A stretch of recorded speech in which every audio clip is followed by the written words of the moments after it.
तर असे अनेक लोक आहेत ज्यांना क्रिकेटनी वेडावलेलं आहे. अशातलाच आमचा एक मित्र आज माझ्या या रीडिंग रूम मध्ये आलेला आहे. तुला माहिती मुंबईकडे एक क्रिकेटर होते की ज्यांनी लग्नाच्या दिवशी सकाळी लग्न लागलं, बोहल्यावर चढले, शुभमंगल सावधान झाल्यानंतर ते लग्न म्हणजे कार्यालय सोडून ब्रेबॉर्न स्टेडियमवर गेले. तिथे रणजी ट्रॉफीची मॅच खेळले. पूर्ण दिवसभर उभे होते. त्यांनी सेंचुरी केली आणि संध्याकाळी परत रिसेप्शनला जाऊन उभे राहिले. कोण होते हे?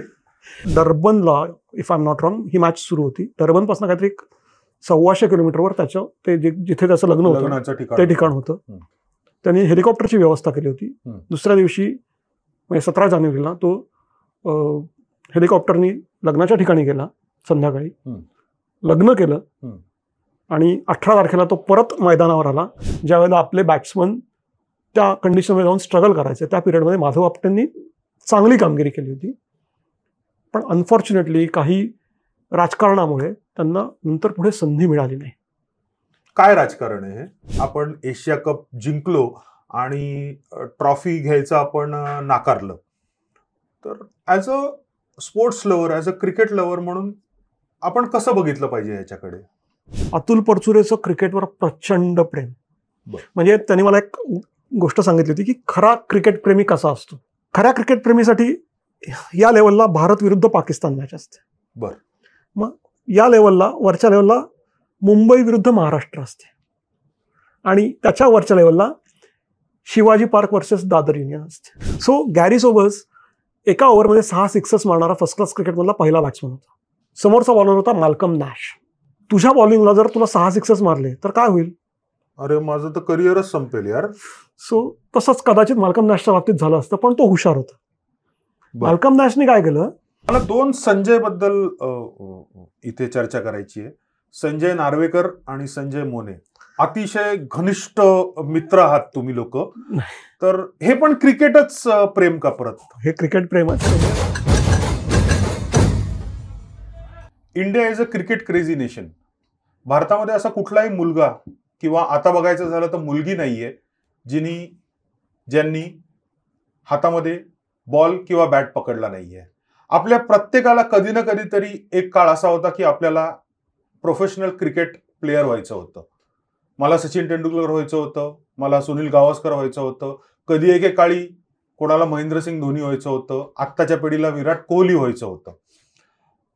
पण India is not only a cricket crazy nation, it is a cricket obsessed nation. आणि हा क्रिकेट क्रेझीपणा पुढे जाऊन कशात रूपांतर होतं तर ऑब्सेशनमध्ये रूपांतर होतं. तर असे अनेक लोक आहेत ज्यांना क्रिकेटनी वेडावलेलं आहे.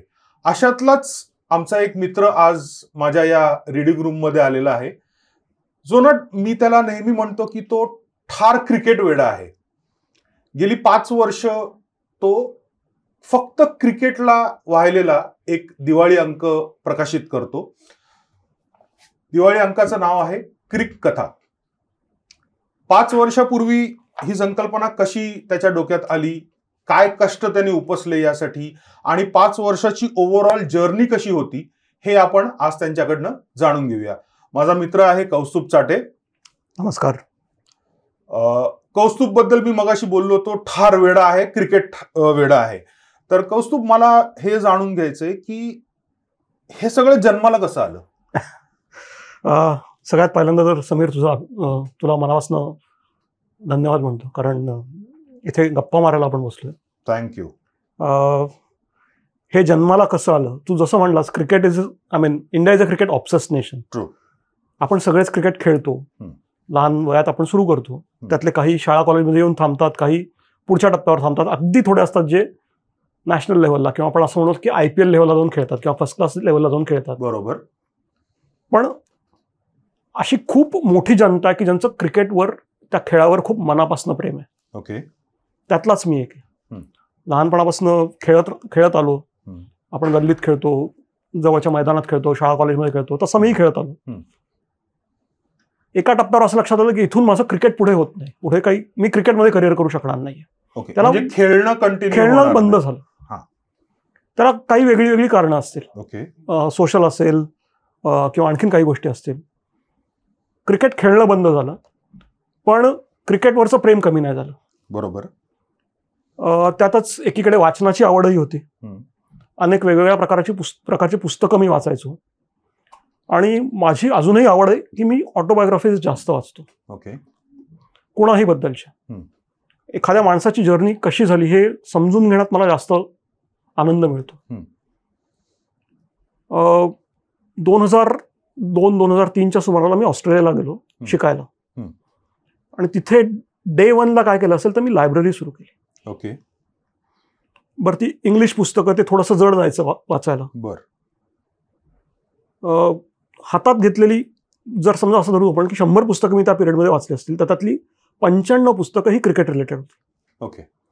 कारण ते वाचणं सोपं जायचं, ती भाषा पटकन समजायची, क्रिकेटवरचं प्रेम असल्यामुळे. त्यामुळे ती पुस्तकं पटकन उचलली जायची. त्यात ते क्रिकेटबद्दलचं वाचण्याची सवय लागली. अर्थात त्याच्या आधीपासूनही क्रिकेटबद्दलचं वाचतच होतं, पण ते मराठीतलं होतं. ओके. ऑस्ट्रेलियाला गेल्यानंतर माझ्या खेळाकडे बघण्याच्या पर्स्पेक्टिव्हमध्ये खूप मोठा बदल झाला. ओके. मला तिथलं क्रिकेट, इंग्लंडमधलं क्रिकेट किंवा एकूणच ग्लोबल क्रिकेट समजायला लागलं. ओके. म्हणजे भारतात राहून जी तुमची दृष्टी होती ती एका सर्टन लिमिट पर्यंत मर्यादित होती. करेक्ट. ती त्याचा स्कोप वाढला. आणि मग ही वाचनाची गोडी तशीच पुढे कंटिन्यू राहिली. मग मी भारतात परत आल्यानंतर नोकरीच्या निमित्ताने मग हे सगळ्या गोष्टी बंद झाल्या. हे सुरू कसं झालं याच्या मागे कोविड किंवा लॉकडाऊन जो आपला लागला त्यावेळेची एक तेव्हाची सुरुवात आहे. ओके. लॉकडाऊनच्या त्या पिरियडमध्ये आपण सगळेच घरी होतो आणि काहीतरी वेगवेगळ्या प्रकारचे व्हिडिओज आपण करत होतो. बरोबर. तर त्याच सुमाराला मी असंच सहज म्हणून मला क्रिकेटमधल्या किती गोष्टी माहिती आहेत किंवा किती किस्से माहिती आहेत असं एक लिस्ट केली तर एक 15-20 किस्से तर निघाले. नाही, पण मला वाटतं किस्से तुमच्याकडे 15-20 पेक्षा नक्कीच जास्ती आहेत. त्यावेळेला सुरुवात झाली तेव्हा पहिल्यांदा लिस्ट केली तेव्हा 15-20 निघाले. ओके. आणि मग म्हटलं चला आपण एक व्हिडिओ कॅमेरा घेऊन आपला एक व्हिडिओ करायला सुरुवात करू. असं बघता बघता मी एक 15-20 किस्स्यांचा एक तो प्लॅन केला होता, काही डोक्यात न ठेवता फारसं. ओके. पण वर्षभरामध्ये मी आता त्याला काय व्हिडिओ ब्लॉग्स म्हणायचं किंवा काय म्हणायचं मला माहित नाही, पण वर्षभरामध्ये क्रिकेटस्य कथारम्या या नावाने मी साधारणपणे 125 किस्स्यांचा व्हिडिओज केले. 15 वरनं तुम्ही 125 वर पोहोचलात. आणि ते आवडत होतं कारण कॅमेरा घ्यायचा, कुठली तरी एक नवीन गोष्ट सांगायची, कुठल्या तरी खेळाडूबद्दल बोलायचं, कुठल्या तरी मॅचबद्दल बोलायचं, शक्यतो लोकांना माहीत नसलेली गोष्ट सांगायचा प्रयत्न करायचा. हे करत गेलो मी आणि त्याचे एक मी म्हटलं तसं 125 वगैरे एपिसोड झाले. आणि मग 2021च्या जून महिन्यामध्ये त्याचा एक 100वा भाग होता. तेव्हा मी द्वारकानाथ संसगिरींना एक विचारलं. द्वारकानाथ संसगिरी हे क्रिकेट लिखाणामधलं खूप मोठं नाव. ॲब्सोल्युटली खरं आहे तुमचं. तर संसगिरी सरांना मी विचारलं, सर आपण एक 100वा एपिसोड सेलिब्रेट करायला म्हणून गप्पा मारूयात का? तर तेही आले. मी छान तो एपिसोड केला आणि त्याच्यानंतर मी गप्पा मारत असताना सरांनी ती काडी टाकली. ओके. मला म्हणले, अरे कौस्तुभ, हे व्हिडिओज वगैरे करतोयस, छान आहे सगळं, पण ना तू लिहायला सुरुवात कर. खरंय. म्हणजे त्याच्या आधी मी लिहित होतो, नाही असतला भाग नाही, पण ते खूप कमी होतं. सर म्हणले तू लिहायला सुरुवात कर, काहीतरी त्याला एक आकार दे, कारण हे लिखाण आहे ना हे शाश्वत आहे. खरंय. आणि तो शाश्वत शब्द मला खूप भावला. बरं, त्यांनी तेवढं करून ते थांबले नाहीत. त्यांनी हेही सांगितलं की तुला काय मदत हवी असेल ते सांग, मी करतो. फॅन्टॅस्टिक. मी आहे. बरं, मलाही कुठेतरी लिहायला सुरुवात करायची असं डोक्यात होतं, पण तो एक पुश लागतो ना आपल्याला. आता संसगिरींसारख्या मोठ्या माणसाने तो पुश दिल्यानंतर मी जर गप्प बसलो असतो तर वेडेपणा होता. मग काय करायचं? मग त्याच वेळेला डोक्यात आयडिया आली की आपण एक क्रिकेटवरती दिवाळी अंक सुरू करूया. म्हणजे कल्पनाच आली दिवाळी अंक सुरू करूया म्हणून. कल्पना आली ही दिवाळी अंक सुरू करू. ओके. कारण क्रिकेटवर तुला माहिती असं आपल्या लहानपणी साधारण म्हणजे 90च्या दशकामध्ये किंवा आता ते पाक्षिक बंद होऊनही जवळजवळ 20-22 वर्ष होऊन गेली, षटकार यायचं, जे संदीप पाटील आणि मग ती मोठी सगळी टीम होती त्यांची. राईट. तर षटकारचा तो एक पगडा, तो एक प्रभाव माझ्यावर लहानपणापासून होताच. तर षटकार सारखं काहीतरी करता येईल का, पण ऑब्व्हियसली त्याचं पाक्षिक म्हण, मासिक म्हण करणं शक्य नव्हतं, कारण त्याच्यामागे खूप मोठी यंत्रणा लागते. नाही, आपण त्याच्यावरती येऊया, विस्ताराने चर्चा करूया आपण त्याच्यावर. पण दिवाळी अंक हे डोक्यात आलं. आणि मग 2021 साली लॉकडाऊन मध्येच पहिला दिवाळी अंक, पहिला अंक आला जो डिजिटल अंक होता. Okay okay. आणि सॉफ्टवेअरचे बॅकग्राऊंड IT मध्ये आणि असं तसं, त्यामुळे असं वाटलं की अरे डिजिटल अंक करणं खूप सोपं आहे आणि हा लोकांना जास्त आवडेल. तर 2021च्या दिवाळीमध्ये हा पहिला डिजिटल अंक आला क्रिक कथाचा, आणि त्याचं प्रकाशन झालं. आणि त्याच दिवशी मी ठरवलं हे डिजिटल करण्यात मजा नाही, तो ऍक्च्युअली पुस्तक आलं पाहिजे. आणि मग त्याच्यानंतरचे पुढचे सगळे अंक डिजिटल आणि प्रिंट अशा दोन्ही स्वरूपात अवेलेबल आहेत. आणि छान वाटते की आज 5वा अंक यावर्षी आलेला आहे. माइलस्टोन आहे. मग एक कुठेतरी एक सॅटिस्फॅक्शन, तशी जी भावना असते ना तशी आहे आज. बरं. पण कौस्तुभ, म्हणजे मी या अंकाबरोबर, या मासिकाबरोबर डे 1 पासून जोडलेलो आहे. मी कुठेतरी बघितलं की पहिला अंक जो होता तो मराठीमध्ये होता. त्याच्यानंतर मध्ये एक नवीन कल्पना डोक्यात आली की इंग्लिश आणि मराठी याचं मिक्सचर आपण केलं. मला आठवतंय मागच्या वर्षीच्या, if I am not mistaken, मी 5 क्रिकेटवरच्या कविता याच्यात दिलेल्या आणि त्या 5च्या 5 छापून आलेल्या. पण यावर्षी मी जर बघतोय तर हा अंक पूर्णपणे मराठीमध्ये आहे. तर हा शिफ्ट होता, ग्रॅज्युअल शिफ्ट होता, ह्याच्या मागे काही थॉट प्रोसेस होती? आम्हाला त्याच्याबद्दल ऐकायला नक्की आवडेल. ह्याच्यात ग्रॅज्युअल प्रोसेस किंवा विचार असं खरं सांगायचं तर नाहीये. क्रिकेटमध्ये कसं प्रत्येक ओव्हरमध्ये आलेला प्रत्येक बॉल जसा आहे त्याप्रमाणे खेळावं, बरं, एवढीच भूमिका त्याच्यामधली. बायलिंग्वल करूयात मराठी आणि इंग्लिश असं कुठेतरी डोक्यात होतं, अजूनही आहे. बरं. यावर्षी जमलं नाहीये. कदाचित पुढच्या वर्षी बायलिंग्वल दिवाळी अंक मी करू शकेन. बरं. कदाचित करे नाही, मला माहित नाही. आत्ता मी फार विचार त्याच्यावर करत नाहीये. पण डोक्यात कुठेतरी हे आहे की एक मॅगझिन दिवाळी अंक जो मराठीतही असावा आणि जो इंग्लिशमध्येही असावा असं डोक्यात आहे. आणि खरं सांगायचं तर तोच विचार डोक्याशी ठेवून गेले 2-3 वर्ष काहीतरी त्याच्यामध्ये काही इंग्लिश आर्टिकल्स त्यांचा समावेश केला, काही कविता होत्या, अशा काही गोष्टी त्याच्यामध्ये होत्या. यावर्षीच ते जमलं नाहीये. यावर्षी थोडासा विचार असा होता की यावर्षीपासूनच तो बायलिंग्वल करावा. ओके. पण काही कारणांमुळे ते जमलं नाही. मी म्हटलं तसं कदाचित पुढच्या वर्षी जमवीन ते. Great great great. पण कौस्तुभ, ॲज अ संपादक म्हणून याचं संपादन करताना आय सर्टनली नो हे एका माणसाचं काम नक्कीच नाहीये. तर मला हे जाणून घ्यायचंय की तू एक फेस आहेस क्रिक कथाचा, पण ह्याच्या मागे एक स्ट्रॉंग फाउंडेशन असणार आहे तुझ्या मित्रांचं, तुझ्या मैत्रिणींचं, जे यासाठी तुला काही ना काही स्वरूपात मदत करतात. मग हे जे बॅकबोन आहे, ही जी टीम आहे, ह्याच्यामध्ये कोण कोण आहे, ते काय करतात, ह्याच्याबद्दल जरा सांगितलं तर बरं होईल. हा ना, खरंच तू खूप चांगलं बोललास, कारण याचा मी चेहरा आहे फक्त, पण तेवढीच मोठी सपोर्ट सिस्टीम माझ्या मागे उभी आहे. म्हणजे जेव्हा मी हे सुरू करायचा विचार केला तेव्हा मी माझ्या मित्राशी बोललो, अतुलशी. अतुल गद्रे हा माझा कॉलेजपासूनचा मित्र. ओके. आणि आम्ही दोघांनी मिळून हा डिसिजन घेतला की नाही, हे आपण सुरू करायला हरकत नाही आता. ओके. सो अतुल डे 1 पासून माझ्याबरोबर आहे. तसाच दुसरा म्हणजे माझा धाकटा भाऊ सौरभ, जो कॅनडामध्ये असतो. ओके. तोही डे 1 पासून तिथे आहे. आणि मग हळूहळू एक एक मंडळी त्याच्यामध्ये ऍड होत गेली.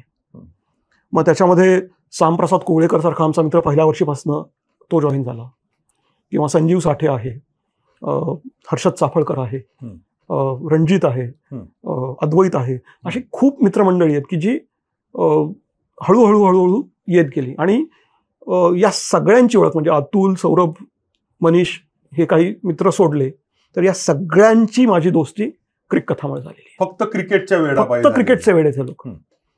आणि तू म्हटलास तसं की मी चेहरा आहे, मी दिसतो समोर, पण हे इतके स्ट्रॉंगली माझ्या मागे उभे असतात ना की मला पुढचं काम करायला खूप सोपं जातं. ओके.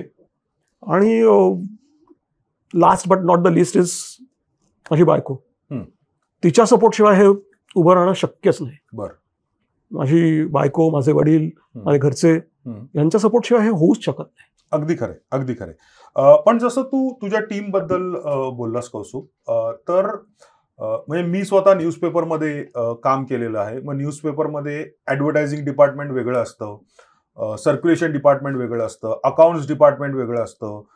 मी ज्या वेळेस काम करत होतो, नोकरी करत होतो, त्यावेळेस ते सगळं आधी बातमी लिहिली जायची, कागदावरती लिहिली जायची, मग ते टायपिंगसाठी वेगळ्या डिपार्टमेंटमध्ये जायची. सो ही सगळी प्रोसेस मला माहिती आहे.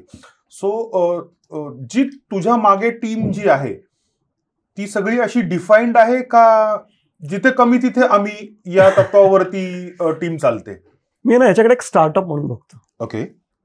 सो तुम्ही जेव्हा एखादा व्यवसाय सुरू करता, स्टार्टअप तुमचं कंपनी सुरू करता, तेव्हा तुमच्याकडे काही अशी डिपार्टमेंट्स नसतात. अकाउंट्स आहे आणि सेल्स आहे आणि मार्केटिंग आहे आणि असं काही आपण वेगळे डिफाईन नाही करत. ती एक 4 लोकांची टीम असते, ते सगळं करत असतं. आणि क्रिक कथामध्ये आम्ही तेच करतो. बरं. म्हणजे आम्ही आर्टिकल्सही लिहितो, आम्ही मुलाखती पण घेतो, आम्ही त्याचं सर्क्युलेशन पण करतो, आम्ही त्याच्यासाठी लागणारी चित्र पण गोळा करतो, म्हणजे फोटोज पण गोळा करतो, किंवा त्याचं डिस्ट्रीब्युशन पण करतो. हा अंक लोकांपर्यंत पोहोचलाय किंवा नाही हेही विचारतो. लोकांना कसा वाटलाय, आवडलाय, नाही आवडलाय, त्यांचे फीडबॅक्स काय आहेत त्याच्यावरती काम करतो. ही प्रत्येक गोष्ट आम्ही सगळे मिळून करतो. बरं. त्याच्यामुळे असं कुणाला तरी एखाद्याला हा रोल दिलाय किंवा तू हे कर असं नाहीये. आणि ते मला नाही वाटत की अशा अंकामध्ये किंवा अशा सेटअपमध्ये तसं ते जमू शकेल. सो जी टीम आहे ती पण तुझ्यासारखी क्रिकेटवेडी टीम आहे आणि या सगळ्यांच्या कंबाईंड एफर्ट्स मधनच आम्ही 5 वर्ष हा दिवाळी अंक बघतो. ऍब्सोल्युटली. म्हणजे तुला गंमत सांगतो, सोनिया डबीर ही इंडियन इंडियन प्लेयर आहे. करेक्ट. सो सोनिया डबीर ही इंडियन प्लेयर आहे. ती चांगल्या दर्जाचं क्रिकेट खेळलेली आहे. ओके. म्हणजे तिची तर गंमत अशी आहे की अंगात 102 ताप असताना, 103 ताप असताना तिने तिची शेवटची मॅच पाकिस्तानच्या अगेन्स्ट खेळली होती. ओके. आणि त्या मॅचमध्ये तिने 14 रनमध्ये 3 विकेट घेतल्या होत्या आणि she was the player of the match. Fantastic. आणि ही स्टोरी खूप मोठी आहे रे. So Sonia is a part of all these activities. Okay. Okay. ती 2-3 वर्षापासून, पहिल्या वर्षापासून नाही, 2ऱ्या वर्षापासून आहेच ती. किंवा सुनंदन लेले आहेत की जे खूप चांगले मित्र आहेत. पण प्रत्येक वेळेला मी त्यांच्याशी जाऊन बोलतो, दादा अमुक अमुक करतोय, काय करू काय नाही. सो जेव्हा ही क्रिक कथाची आयडिया डोक्यात आली तेव्हा मी सगळ्यात पहिल्यांदा संजग्रीनशी बोललो होतो आणि सुनंदनशी बोललो होतो. ओके. आणि या दोघांनी प्रचंड सपोर्ट केला या बाबतीत. So this is combined effort. सगळ्यांचे हे प्रयत्न आहेत आणि त्याच्यातनं हे आता काहीतरी साकारलं जात आहे. ओके. ओके. ओके. मी ना अंक जवळजवळ सगळा वाचलाय. ओके. पण त्यातल्या काही गोष्टी मला खूप प्रकर्षाने जाणवल्या. त्या म्हणजे हा अंक 33 देशांमध्ये जातो. म्हणजे आजचे दिवाळी अंक खरं सांगायचं तर या शहरापासून त्या शहरापर्यंत जात नाहीये. तर आपण हे 7 समुद्र कसे ओलांडले? प्रयत्नपूर्वक. एक तर लक्षात घे की मराठी माणूस जगभर सगळीकडे पसरलेला आहे. बरोबर. आणि जिथे जेव्हा मराठी माणूस जातो त्याचं क्रिकेटवरचं प्रेम ते तसंच राहतं.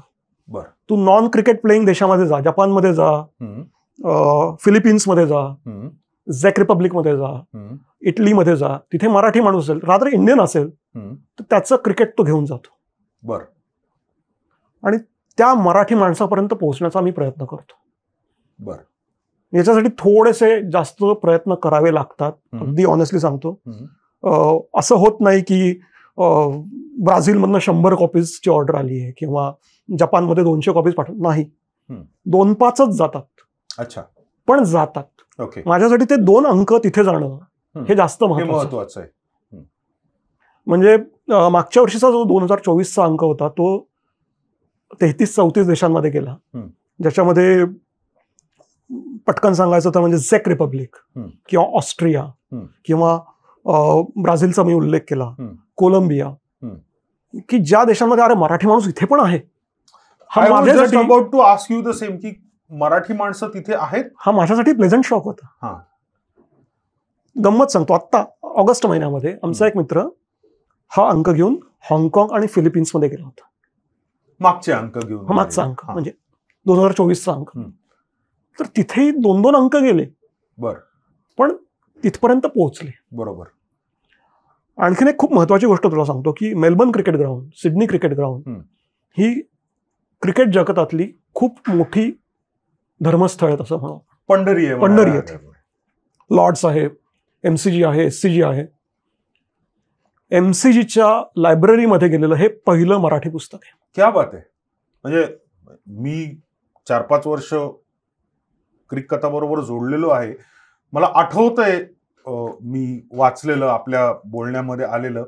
पण खरंच ही एका मराठी माणसासाठी, एका क्रिकेट ऑब्सेस्ड माणसासाठी ही खूप महत्वाची गोष्ट आहे की अशा लायब्ररीमध्ये आपलं पुस्तक असणं हे खूप महत्वाची गोष्ट आहे. आणि एका मराठी माणसाने हे केलेलं आहे, त्याला दाद आपण नक्कीच दिली पाहिजे असं मला तरी वाटतंय. थँक्यू. सो हे मेलबर्न क्रिकेट ग्राउंडच्या लायब्ररीमध्ये गेलं पहिलं पुस्तक आहे, मराठी पुस्तक आहे. हे पुस्तक सिडनी क्रिकेट ग्राउंडच्या लायब्ररीत गेलं. हे पुस्तक ब्रिस्बेनमध्ये गेलं. हे पुस्तक कॅनडामध्ये काही लायब्ररीजमध्ये गेलं. UK मध्ये काही ठिकाणी गेलं. सो जिथे जिथे शक्य आहे तिथे पोहोचवण्याचा प्रयत्न करतो. दिवाळी झाली की लगेचच हे जातं किंवा प्रकाशन झालं की लगेचच हे जातं असं अजिबात नाही. माझ्यासाठी हे पुस्तक तिथे जाणं महत्वाचं आहे. आणि परत एकदा सांगतो, याच्यामध्ये माझे जगभर पसरलेले मित्र खूप मदतीला येतात. म्हणजे मी हक्काने सांगू शकतो मंदार जोशीला, जो मेलबर्नमध्ये राहतो, की मंदार, या 4 कॉपीज मी तुझ्याकडे पाठवतो, यातल्या 2 कॉपीज MCGवर देऊन ये. ओके. आणि तो तेवढ्याच प्रेमाने जाऊन ते करून येतो. ओके. Great great. ही सगळी मित्रांची काय म्हणतात पुण्य आहे. हे सगळे मित्र जे जमा केलेत हे मदत करतात. Okay okay okay. हा दिवाळी अंक आहे. ओके. मी दैनिकात काम करत होतो. सो दैनिकाची एक सायकल असते, तशीच सायकल दिवाळी अंकाची पण असते का?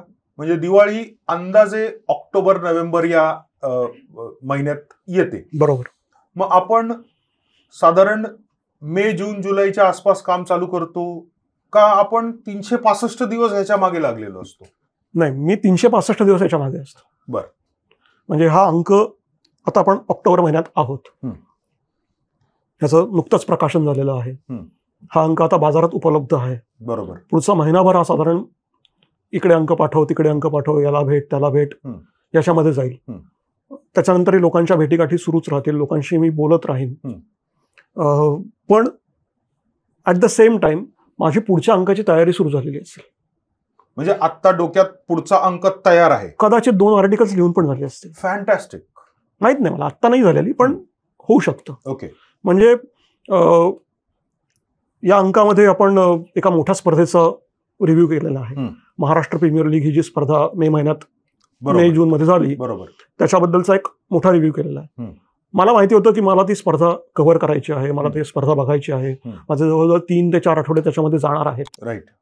पण ती स्पर्धा सुरू व्हायच्या आधी माझा निम्मा अंक तयार होता, साधारण एप्रिल किंवा मिड मे पर्यंत. सो हे राऊंड द क्लॉक सुरूच असतं. बरं, आमच्या बाबतीत आणखीन एक गोष्ट अशी होते जी खूप चांगली खरं आहे एका अर्थाने, की आम्ही जे काय प्लॅन करतो की या विषयांवर आर्टिकल्स असावीत पुढच्या अंकामध्ये, ती पहिली यादी आणि ऍक्च्युअल जे छापून येतं याच्यामध्ये जमीन आसमानाचा फरक असतो. ओके. सो अनेक लोक, अनेक मित्रमंडळी अनेक विषयांवरती, म्हणजे क्रिकेटमधल्या विषयांवरती आर्टिकल्स पाठवत राहतात. म्हणजे मला ते क्रिकेट टीममध्ये म्हणतात ना की जास्त चांगले खेळाडू आहेत, हा एक प्रॉब्लेमच आहे. बरोबर. तसं मला या बाबतीत, या वर्षीच्या अंकाच्या बाबतीत तर खूप प्रकर्षाने झालं. म्हणजे मला या वर्षी जवळजवळ 12 एक आर्टिकल्स नाही म्हणून सांगायला लागलं की मला हे नाही घेता येणार आहे. आणि चांगल्या लोकांकडनं. त्या सगळ्यांची मी माफी मागतो, पण तसं झालं. काही आर्टिकल्स नाही म्हणून सांगायला लागतात. अजून एक महत्वाची गोष्ट म्हणजे लोकांचं प्रचंड प्रेम आहे, माझंही आहे. सचिन असेल, धोनी असेल, विराट असेल, रोहित शर्मा असेल, या लोकांना त्यांच्याबद्दल बोलायला, त्यांच्याबद्दल ऐकायला, त्यांच्याबद्दल लिहायला खूप आवडतं. पण मी आता या स्टेजला आलोय की मला सचिन बद्दलचं आर्टिकल, विराट बद्दलचं आर्टिकल नका देऊ. बरं. मला नकोय आत्ता ते. बर. त्यापेक्षा एखाद्या अननोन प्लेअर बद्दलचं आर्टिकल तुम्ही दिलं ना तर ते मी आनंदाने लिहिल. बर. कारण या लोकांबद्दलची इतकी माहिती अवेलेबल आहे, तुम्ही वेगळं काय देणार. बरोबर बरोबर. बर, सचिन 2 वर्षांपूर्वी 50 त्यांनी पूर्ण केली वयाची. बरोबर. त्या वर्षी माझाच नियम मोडून मी सचिन बद्दलचे 5 आर्टिकल्स केले. आपण सचिन स्पेशलच अंक केलेला, if I am not wrong. Sachin special एक सेक्शन होता. ओके. सो त्या 5 आर्टिकल्समध्ये खूप मोठी नावं होती रे. म्हणजे सचिनच्या मोठ्या भावाने नितीन तेंडुलकरांनी सचिन बद्दल लिहिलं होतं. ओके. द्वारकानाथ संसगिरींचं आर्टिकल होतं. किंवा प्रोफेसर शेट्टी, रत्नाकर शेट्टी जे BCCIचे सचिव होते, त्यांनी सचिन बद्दल लिहिलं होतं. सो अशा लोकांनी तिथे लिहिलं होतं सचिन बद्दल. पण आता मात्र मी या स्टेजला आलोय की या नोन प्लेयर्स बद्दल आपण थोडंसं कमी बोलूया. त्यापेक्षा जे अननोन प्लेयर्स आहेत, अननोन गोष्टी आहेत, त्याच्याबद्दल बोलत राहूया. बरं. आपण आता सचिन तेंडुलकरांचा उल्लेख केला. मला चांगलं आठवतंय, रात्रीचे 10:30 वाजलेले आणि मला कौस्तुभचा फोन आला. मला म्हणाला, समीर मला एक फोन आलेला आत्ता, कोणाचा असेल सांग बरं. म्हटलं नाही बाबा, नाही सांगता येत. सचिन तेंडुलकरचा कॉल होता तो, if I am not wrong. बरोबर आहे. आणि I certainly know that I am not wrong. तर सचिन तेंडुलकर तुला कॉल करतो म्हणजे काय आहे? म्हणजे सचिनशी प्रत्यक्ष नाही बोलणं झालं, पण सचिनच्या ऑफिसमधनं फोन होता. ओके. तो अंक सचिनच्या घरापर्यंत पोहोचवण्याचे कष्ट मी घेतले होते. मग ते कसं आहे ना की पंढरपूरला जाऊन विठोबाचं दर्शन घेऊन परत यायचं, इतकी ती भावना आहे, अशी ती भावना आहे. म्हणजे सचिनपर्यंत जायचं, भेटला नाही तरी चालेल, माझा हा अंक इथे ठेवायचा आहे मला फक्त. बर बर. तर एवढंच मी केलं आणि परत घरापर्यंत गेलो. सिक्युरिटी गार्डकडे 2 अंक ठेवले, एक चिठ्ठी लिहिली, नंबर लिहिला आणि परत आलो. बरं, ह्याच्या पलीकडे काहीही अपेक्षा नाही. म्हणजे मला सचिन तेंडुलकरला भेटायचंय, माझ्या हाताने त्याला तो अंक द्यायचा आहे, मला फोटो काढायचा आहे, तो सोशल मीडियावर पोस्ट करायचा आहे, अशा काहीच भावना नव्हत्या त्याच्या मागे. अजूनही नाहीत. बरं. हे झालं जेव्हा केव्हा सचिन बोलवेल, मी खूप आनंदाने प्रेमाने जाईन. म्हणजे आवडेलच, कोणालाही आवडेल. सॉरी, मी सचिनचा एकेरी उल्लेख करतोय, पण तो आपण सचिनच आहे तो. सो ही अपेक्षा तेव्हाही नव्हती, आजही नाही. मी सिक्युरिटी गार्डकडे 2 अंक ठेवले, चिठ्ठी लिहिली, परत आलो. त्याच्यानंतर बरोबर एक 10 दिवसानंतरची गोष्ट असेल, 10-12 दिवसानंतरची, की मला त्याच्या ऑफिसमधून फोन आला. मला असं सांगण्यात आलं की सचिननी अंक बघितलाय आणि त्याला तो आवडलाय आणि सचिननी स्वतः हा निरोप द्यायला सांगितला. ओके. त्याच्यानंतरच्या म्हणजे मागच्या वर्षीची गोष्ट, सचिनचे जे पर्सनल सेक्रेटरी आहेत त्यांची काही कारणाने माझी भेट झाली. बरोबर. आणि त्यांनी मला बघितल्या क्षणी, बरं आमची पहिलीच भेट होती, फोनवरही बोललोय किंवा असं काही फार नव्हतं. त्यांनी मला बघितल्या क्षणी एकच वाक्य ते म्हणाले की सचिननी अंक बघितलाय, चाळलाय, वाचलाय का मला माहित नाही, पण सचिनच्या आईनी नक्की वाचलाय. फॅन्टॅस्टिक. म्हणजे माझ्या डोळ्यात पाणी होतं. बर बर बर. आणि त्याच्याही पलीकडची जाऊन आठवण सांगायची तर ते तू मागच्या वर्षीच्या अंकात बघितलंयस की सुनील गावस्करांनी पत्र पाठवलं होतं. हो. आणि जिथे सचिन तेंडुलकर, सुनील गावस्कर ही क्रिकेटमधली देवमंडळी, आपल्यासाठी देवमंडळी आहेत, या अंकाची दखल घेतात, भरून पावलं. बर बर बर. मला थोडा वेगळ्या विषयाकडे तुला घेऊन जायचंय. ऑफकोर्स क्रिकेटशी रिलेटेडच तो विषय असणार आहे. तू ना रेग्युलर बेसिसवरती काही मराठी वृत्तपत्रांसाठी लेखन करतो, म्हणजे ज्याला कॉलम रायटिंग आपण म्हणतो. काही दिवसांपूर्वी तू मला एक लेख पाठवलास, त्याच्यामध्ये स्पेसिफिकली हेडलाईन अशी होती की वेस्ट इंडिजनी क्रिकेट खेळणं थांबवावं. ओके. थोडंसं या मॅगझिन पासून आपण लांब जातोय, पण अशी का भूमिका घ्यावीशी वाटली तुला? अरे आत्ता जे वेस्ट इंडिजचं क्रिकेट बघतोय ना, ते बघवत नाही खरं सांगायचं. पण आम्ही वेगळ्या पद्धतीने क्रिकेट बघतो, तुम्ही वेगळ्या पद्धतीने क्रिकेट बघता. असं काही फार वेगळ्या पद्धतीने नाही बघत रे. बरं. वेस्ट इंडिजचा जो ऑरा होता ना, ज्या पद्धतीचं क्रिकेट ते खेळत होते, आत्ताची ही टीम बघितल्यानंतर त्रास होतो. बरं, म्हणजे नका खेळू ना. मग वेस्ट इंडिज अनेक बेटांचा समूह आहे ना, कदाचित वेगळ्या पद्धतीने क्रिकेटला सामोरे या, किंवा कदाचित टेस्ट क्रिकेट खेळू नका, फक्त T20वर कॉन्सन्ट्रेट करा, काही प्रॉब्लेम नाही.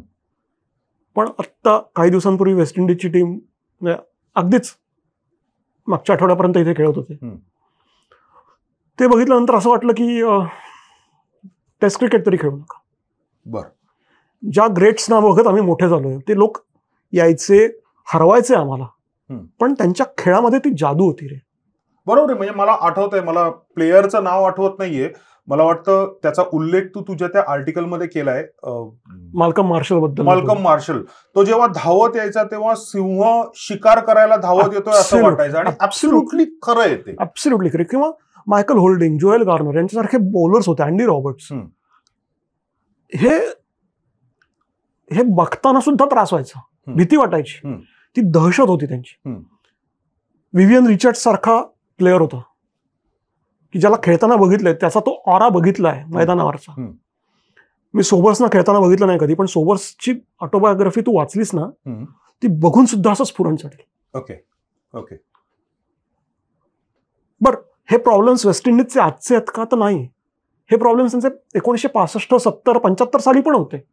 बर, की पैसे नाहीत, बोर्ड्समध्ये भांडणं आहेत, पॉलिटिक्स आहे, अमेरिकेशी त्यांची जवळीक असल्यामुळे बास्केटबॉल, बेसबॉल आणि ट्रॅक अँड फील्डकडे त्यांचा ओढा जास्त आहे. ठीक आहे. म्युझिककडे ओढा जास्त आहे, अमेरिकेत येणारा पैसा जास्त खुणा होतोय. हे सगळं सोबर्सने त्यांच्या बायोग्राफीमध्ये पण मेन्शन केलंय. ओके. पण त्यावेळेच्या क्रिकेटपटूंना, त्यावेळेच्या क्रिकेट बोर्डाला ते क्रिकेट जगवावंसं, तगवावंसं, मोठं करावंसं वाटत होतं. गेल्या 20, 22, 25 वर्षांमध्ये वेस्ट इंडिज क्रिकेट हळूहळू हळूहळू ते नाहीसच होताना दिसतंय. कुठेतरी येतात, एखादी मॅच जिंकतात, आणि मग आपण ढोल वाजवतो की अरे परत आले, परत आले. बरं, वेस्ट इंडिजची जशी अवस्था आहे तशीच बाकीच्या देशांची पण आहे. पण भारताची पण कधी एकेकाळी हीच अवस्था होती. पण आपण त्यातनं वर आलो ना. ते पण वर येतील ना कधीतरी. किती वर्ष वाट बघायची? आपण प्रयत्नच नाही केले तर कसं?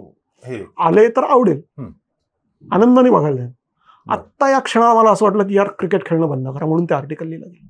बरं, ह्याला जोडून माझा पुढचा प्रश्न एक असतो की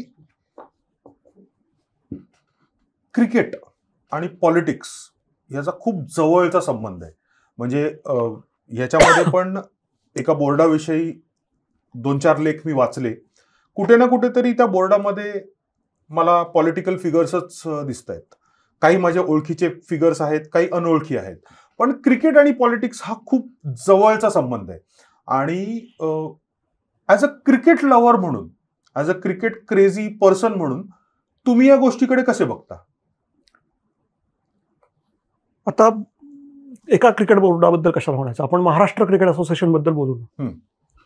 महाराष्ट्र क्रिकेट असोसिएशन हे भारतामधलं एक जुनं असोसिएशन. 1934 सालापासून ते आता 100च्या उंबरठ्यावर आलेले आहेत. ओके. आणि त्याचे आत्ताचे अध्यक्ष आहेत माननीय रोहितदादा पवार. सो एका पॉलिटिकल फॅमिलीतनं आलेले, स्वतः आमदार आहेत, आणि पॉलिटिक्समध्ये त्यांचं बरंच काय काय सुरू असतं. बरोबर. पण त्याचबरोबर त्यांचं क्रिकेट मैदानावर ॲज अन ॲडमिनिस्ट्रेटर म्हणून सुद्धा काम सुरू असतं. ॲब्सोल्युटली. बरं, रोहित दादांना मी 3 वर्षांपूर्वी पहिल्यांदा भेटलो होतो. बरं. त्यावेळेच्या अंकामध्ये मी त्यांचा एक छोटासा इंटरव्ह्यू केला होता. त्यावेळेला ते जस्ट निवडून आले होते अध्यक्ष म्हणून. त्यावेळेला ते मला असं म्हणले होते की मला क्रिकेटसाठी काहीतरी करायचंय. बरं. आणि म्हणून मी इथे आलोय. बरं, पॉलिटिशियन असल्यामुळे त्यांच्यावर किती विश्वास ठेवावा नाही ठेवावा हा प्रत्येकाचा प्रश्न असतो. ॲब्सोल्युटली खरं. पण गेल्या 3 वर्षामध्ये जे महाराष्ट्र क्रिकेट असोसिएशन करतं आहे, त्यांनी ज्या गोष्टी केल्या आहेत या मी खूप जवळनं बघितल्या आहेत. बरं. त्याच्यामध्ये राजकारण आहे का नाही मला माहित नाही. त्याच्या राजकारणाशी माझा काही संबंध नाही. पण मी जेव्हा जेव्हा रोहित दादांना भेटलो तेव्हा तेव्हा एक क्रिकेट ॲडमिनिस्ट्रेटर आणि एक क्रिकेट लव्हर म्हणून भेटलो. ते महाराष्ट्र क्रिकेट असोसिएशनच्या ऑफिसमध्ये येतात. जेव्हा मी त्यांना भेटलोय, 2-3 वेळा मुलाखतीच्या निमित्ताने त्यांना मी भेटलोय, किंवा आत्ता MPL सारखी स्पर्धा झाली त्यावेळेला आमची काही वेळा भेट झाली. बरोबर.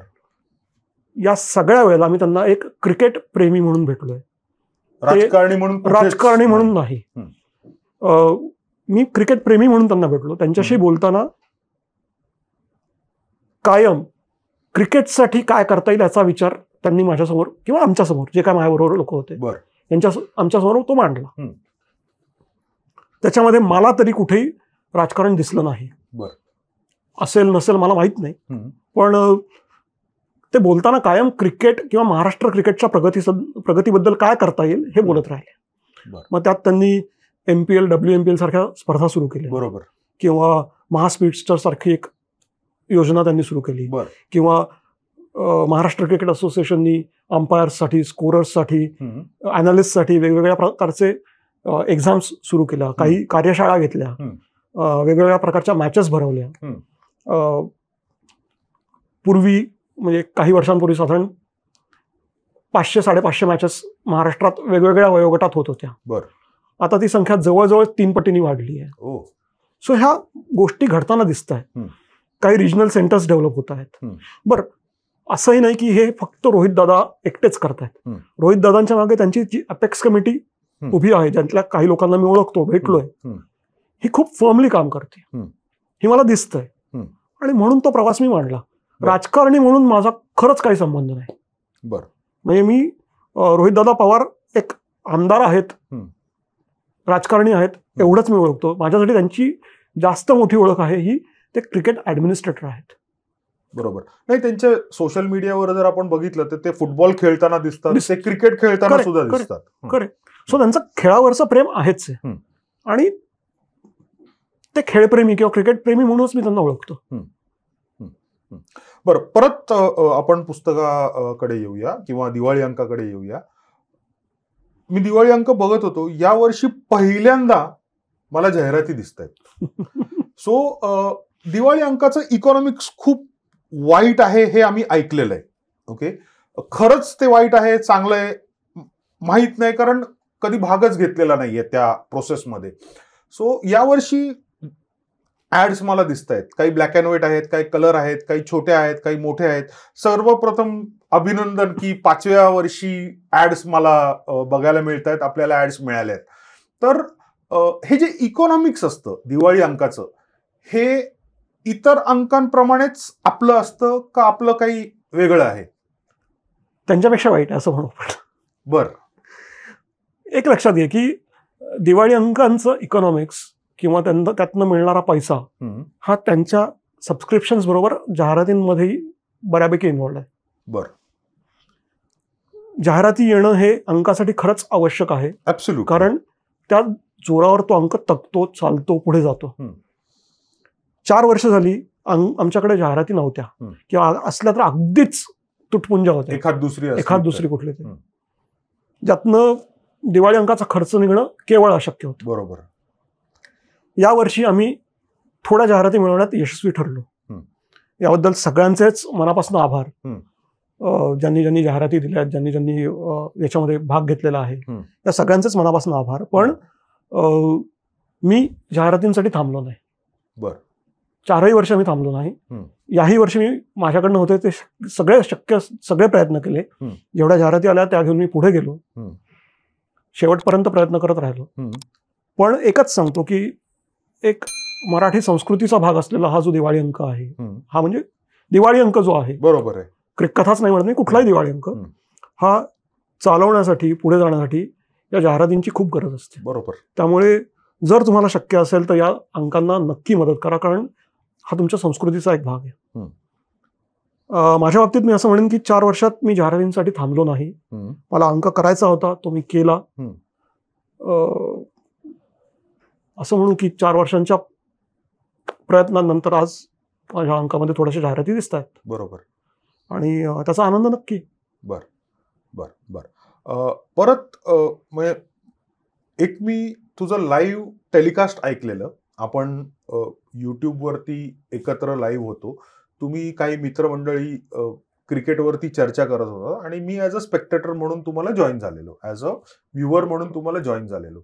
तर त्यावेळेस ना I was so fascinated by the kind of knowledge you have for cricket और नॉलेज अबाउट द क्रिकेट. म्हणजे मला 100% माहितीये की 1965 साली तुझा जन्म पण झाला नव्हता, पण ती 1965 सालची मॅच, त्या मॅच मध्ये या बॉलरनी असा बॉल टाकलेला, तो तिथे बॅट्समन, आता बॅट्समन नाही म्हणता येणार, बॅटर जो होता तो असा खेळला, विकेट किपरनी असा कॅच पकडला किंवा ती 6 अशी गेली. हे सगळं कसं जमतं यार? म्हणजे आम्हाला तर काल कुठली भाजी खाल्ली हे लक्षात राहत नाही. 1965 साल, तो 83चा वर्ल्ड कप, त्याच्यामध्ये लाला अमरनाथनी काय केलेलं मला माहित नाही, मोहिंद्र अमरनाथनी काय केलेलं, हे सगळे किस्से तुम्ही आणता कुठनं यार? का घडवता स्वतः किस्से? तू शिवाजी महाराजांबद्दल वाचलंस? 100% वाचलंय भाई. प्रत्येक मराठी माणूस वाचतो. हो.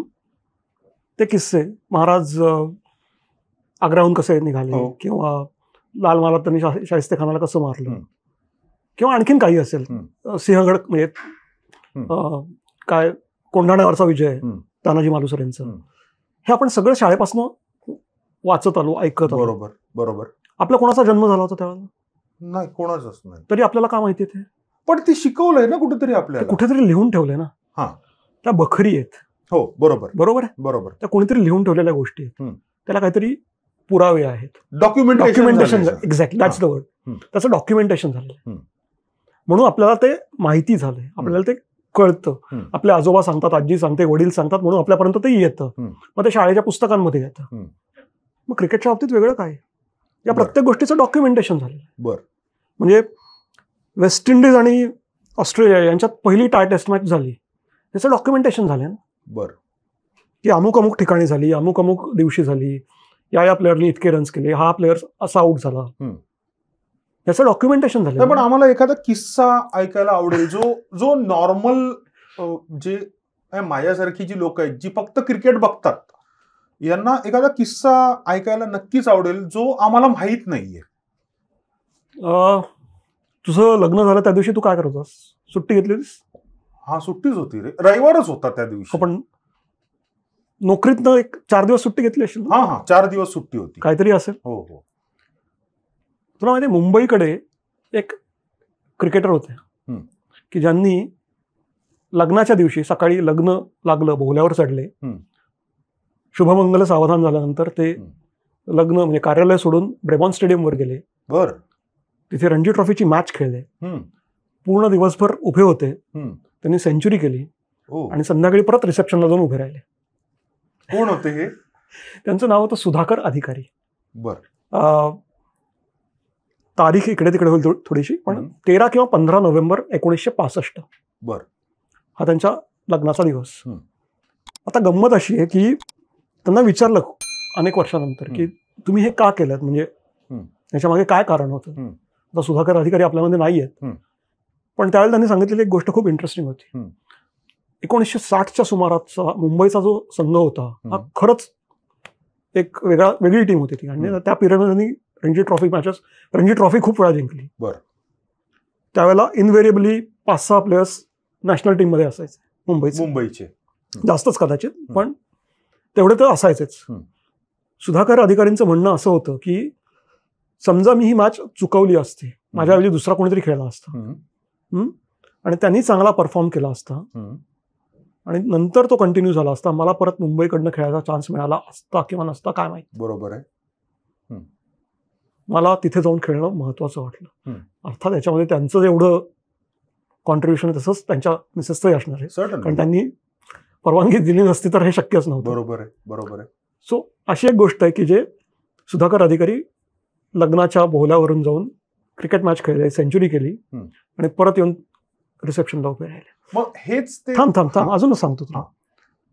साऊथ आफ्रिकेचा आंद्रे नेल नावाचा बॉलर 2004 ची गोष्ट आहे. त्यांनी त्याची लग्नाची तारीख ठरली होती जानेवारी महिन्यातली, आणि वेस्ट इंडिजची टीम साऊथ आफ्रिकेच्या टूरवर होती. So he was not expecting की या टेस्ट मॅचसाठी माझी निवड होईल. अच्छा. त्या एका स्पेसिफिक टेस्ट मॅचसाठी. तर त्या दिवशीची तारीख त्यांनी लग्नासाठीची ठेवलेली होती. बरं, सगळी अरेंजमेंट झालेली होती आणि आमंत्रणं गेली होती आणि सगळं झालेलं होतं, पण अनएक्सपेक्टेडली त्याला त्या मॅचमध्ये खेळण्यासाठी बोलवलं गेलं. तर या पठ्ठ्याने काय करावं, मॅचमध्ये खेळला.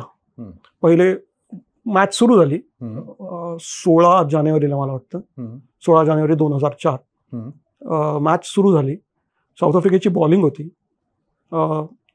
त्यांनी 2 दिवस बॉलिंग केली आणि दुसऱ्या दिवशी साधारण टी टाईमच्या सुमाराला वेस्ट इंडिजची टीम, नाही सॉरी, साऊथ आफ्रिकेची बॅटिंग होती. दुसऱ्या दिवशी साधारण टी टाईमच्या सुमाराला म्हणजे 17 जानेवारीला साऊथ आफ्रिकेची टीम ऑल आऊट झाली. त्याच्यानंतर खेळ थांबवला गेला. डर्बनला, if I am not wrong, ही मॅच सुरू होती. डर्बनपासून काहीतरी 1,200 किलोमीटरवर त्याचं ते जिथे त्याचं लग्न होतं ते ठिकाण होतं. त्यांनी हेलिकॉप्टरची व्यवस्था केली होती. दुसऱ्या दिवशी म्हणजे 17 जानेवारीला तो हेलिकॉप्टरनी लग्नाच्या ठिकाणी गेला. संध्याकाळी लग्न केलं आणि 18 तारखेला तो परत मैदानावर आला. येऊन त्यांनी बॉलिंग केली. कौस्तुभ, प्रत्येक अंकामध्ये काहीतरी वेगळं आपल्याला बघायला मिळतं. या अंकामध्ये MCA बद्दल तर आपण इन डिटेलमध्ये बोललेलो आहोत. त्यांनी ज्या 2 टुर्नामेंट्स घेतल्या त्याच्याबद्दल आपण बोललेलो आहोत. अजून काही वेगळं आपल्याला बघायला मिळेल का अंकामध्ये? समीर, वानखेडे स्टेडियमला यावर्षी 50 वर्ष पूर्ण झाली. तर वानखेडे स्टेडियम कसं बांधलं गेलं, ते बांधण्याच्या मागची मुंबई क्रिकेट असोसिएशनची भूमिका काय होती, याबद्दलचा एक सुंदर लेख आहे जो लिहिलाय विलास गोडबोलेंनी, जे त्यावेळेला मुंबई क्रिकेट असोसिएशनच्या कमिटीवर होते. आणि आता जवळजवळ 87-88 वय आहे त्यांचं. आणि त्यावेळेच्या कमिटी मेंबर्समधले हयात असलेले ते एकमेव आहेत. सो त्यांचा एक खूप इंटरेस्टिंग लेख आहे, वानखेडे स्टेडियमची 50शी असा. किंवा तुला माहिती आहे का, जपानमध्ये पण चांगल्या दर्जाचं क्रिकेट खेळलं जातं. कल्पना नाही मला. सो त्याच्याबद्दलही एक इंटरेस्टिंग लेख, छान एक लेख आहे. किंवा पटकन तुला काही गावांची नावं सांगतो. म्हणजे बघा, दिल्ली, धर्मशाळा, कलकत्ता, लखनौ, विशाखापट्टणम, चेन्नई, बेंगलोर, पुणे, सगळीकडे स्टेडियम्स आहेत. वेट, आत्ता मे महिन्यामध्ये एक मित्र आमचा, वेस्ट इंडियन आहे तो, म्हणजे जमैकाचा आहे आणि अमेरिकेत असतो आता, तो या सगळ्या मैदानांना भेट देऊन गेला. भारतात आला होता तो. त्याचं नाव आहे रोहन चेंबर्स. तर रोहन चेंबर्स हा माणूस जगभरातली जिथे जिथे टेस्ट क्रिकेट खेळलं गेलेलं आहे अशा प्रत्येक मैदानावर जातो. तिथे तो त्याचे फोटोज काढतो, तिथली माहिती गोळा करतो. आणि साधारण 124 का 125 अशी मैदानं आहेत. आणि तो आत्ता जेव्हा मे महिन्यात इथे आला होता तेव्हा त्यांनी पुण्यातलं मैदान त्यांनी बघितलं. त्याला आम्ही घेऊन गेलो होतो गहुंजेच्या स्टेडियमवर. ते त्यांनी बघितलेलं 87वं मैदान होतं. त्याच्यानंतरही जवळजवळ त्यांनी आणखीन काही मैदानं बघितली. साधारणपणे 100 मैदानं त्याची बघून झाली. सो क्रिकेट वेडा, त्याची एक स्टोरी आहे. ओके. सो अशा वेगळ्या वेगळ्या गोष्टी आहेत. रोहित आणि कोहली यावर्षीच टेस्ट क्रिकेटमधून रिटायर झाले आहेत. त्यांच्याबद्दलचा एक लेख आहे. आपण 2025मध्ये यावर्षी मुलांनी आणि मुलींनी सुद्धा इंग्लंडमध्ये कमाल क्रिकेट खेळले ते, त्याचा एक रिव्ह्यू याच्यामध्ये आहे. आणि आणखीन सांगायची महत्त्वाची गोष्ट म्हणजे, जसं तू कविता केल्या होत्यास क्रिकेटवरच्या, तसं यावर्षी अंकामध्ये आपण क्रिकेट देवाला गाऱ्हाणं घातलेलं आहे. होय महाराजा. म्हणजे काय? होय, गाऱ्हाणं तर आपल्या कोकणातली परंपरा, बरोबर. सो तसं क्रिकेट देवाला, क्रिकेटला घातलेलं एक गाऱ्हाणं तुम्हाला इथे वाचायला मिळेल, जो आपल्या एका मित्राने ते गाऱ्हाणं केलेलं आहे. तसंच 3 पिढ्यांची क्रिकेट कहाणी अशी एक फिक्शनल स्टोरी या अंकात तुम्हाला वाचायला मिळेल. सो क्रिकेट कथा सुद्धा तुम्हाला इथे आहे. तू गेल्या 4-5 वर्षांमध्ये बघितलं असेल, दरवर्षी आपण क्रिकेट शब्दकोडं करतो, तसं शब्दकोडही इथे आहे. क्रिकेट प्रश्नमंजुषा इथे आहे. सो क्रिकेट रिलेटेड बऱ्याच गोष्टी तुम्हाला इथे वाचायला मिळतील. सगळ्यात महत्त्वाचं आणखीन एक आर्टिकल म्हणजे विदर्भ संघाने यावर्षी परत एकदा रणजी ट्रॉफी जिंकली. आणि आत्ताच काही दिवसांपूर्वी ते इराणी ट्रॉफीसुद्धा त्यांनी जिंकली. रणजी ट्रॉफी विजेत्या विदर्भ टीमला, त्यातल्या प्लेयर्सना भेटण्याचा मला चान्स मिळाला. त्यांच्याशी मी बोललो, त्यांच्याशी गप्पा मारल्या. तो सगळा त्यांचा प्रवास, ही यंग मुलं आहेत रे, अगदी 22, 23, 25 वर्षाची मुलं आहेत. त्यांना क्रिकेटबद्दल काय वाटतं, डोमेस्टिक क्रिकेटबद्दल काय वाटतं, त्यांची स्वप्न काय आहेत, त्यांना पुढे काय करायचं आहे, याचा एक छान प्रवास मला इथे साकारता आला आहे. सो बऱ्याच गोष्टी आहेत. जवळजवळ माहित नाही मला, पण 32-33 वेगळी आर्टिकल्स आहेत. सो फक्त महाराष्ट्र क्रिकेट असोसिएशनचा प्रवास आहे का, तर तसं नाही, तर बाकीही गोष्टी आहेत त्याच्यामध्ये. कौस्तुभ, आपण मगाशी थोडं राजकारण आणि क्रिकेट याबद्दल चर्चा केली. ह्याच्यात पवार साहेबांवरती म्हणजे शरद पवार साहेबांवरती पण एक लेख आहे. आम्हाला जे माहिती आहे पवार साहेबांच्या बद्दल आणि क्रिकेटच्या बद्दल, तर कुठेतरी एका वेगळ्या उंचीवरती क्रिकेट, भारताचं क्रिकेट त्यांनी नेऊन ठेवलं असं सामान्य जनता पण म्हणते आणि क्रिकेट लव्हर्स पण म्हणतात. बरोबर. तर तुम्ही ॲज अ क्रिकेट लेव्हर, नेक्स्ट लेवलचे क्रिकेट लव्हर्स या सगळ्या गोष्टींकडे कसं बघता? आणि त्याला जोडून माझा पुढचा प्रश्न आहे की जे पवार साहेबांनी ग्राउंड झिरो नाही येते, पण मी आत्ता त्याला ग्राउंड झिरो म्हणतोय, ग्राउंड झिरो पासून ग्राउंड 90 पर्यंत ते घेऊन गेले इंडियन क्रिकेटला, तसंच कुठेतरी त्यांच्याच घराण्यातनं आलेले रोहित पवारांमध्ये दिसतंय ते? हे बघ, परत मग असंच उत्तर मी देईन. शरद पवार काय किंवा रोहित पवार काय यांचं राजकारण काय आहे मला माहीत नाही किंवा माझा त्याच्याशी संबंध नाही. पण शरद पवार साहेबांनी असेल किंवा आता रोहित पवार असतील, हे त्यांच्या परीने खेळाला मोठं करायचं काम करतायत. तू जसं म्हणलास की शरद पवार साहेबांनी बऱ्याच गोष्टी क्रिकेटमध्ये घडवून आणल्या आणि म्हणजे वुमन्स क्रिकेट बोर्डाचं BCCI बरोबरचं अमलगमेशन असेल, IPL सारखी स्पर्धा असेल, खेळाडूंना पेन्शन देणं, त्यांना पगार देणं, यासारख्या काही योजना असतील, त्यांच्यासाठी केलेल्या हेल्थ फॅसिलिटीज असतील, अशा बऱ्याच गोष्टी आहेत की ज्या पवार साहेबांच्या काळात घडून आल्या. त्यामुळे त्यांनी ॲज अन ॲडमिनिस्ट्रेटर क्रिकेटमध्ये आपला रोल नक्की प्ले केलेला आहे. त्याचाच एक थोडासा काय म्हणतात एक सारांश घ्यायचा आम्ही प्रयत्न केला आहे. किंवा रोहित पवार त्यांच्या पद्धतीने महाराष्ट्र क्रिकेटला मोठं करण्याचा प्रयत्न करतायत. बरं, मी शरद पवार साहेबांना कधी भेटलो नाही, पण मी जेव्हा रोहित पवारांना भेटलो तेव्हा मला त्यांच्यातला क्रिकेट ॲडमिनिस्ट्रेटर दिसला, मला पॉलिटिशियन नाही दिसला. त्यामुळे त्या क्रिकेट ॲडमिनिस्ट्रेटर बद्दल मी बोलतोय. त्यामुळे ते एका अर्थाने जर खेळाची सेवा करत असतील तर ॲज अ क्रिकेट लव्हर त्यांच्यातल्या क्रिकेट ॲडमिनिस्ट्रेटर बद्दल बोलणं हे माझं काम आहे, ते मी केलंय. मला त्यांच्या पॉलिटिक्सबद्दल बोलायचं नाही आहे, मला त्यांच्या ॲडमिनिस्ट्रेशनबद्दल बोलायचं आहे, जे मी केलंय.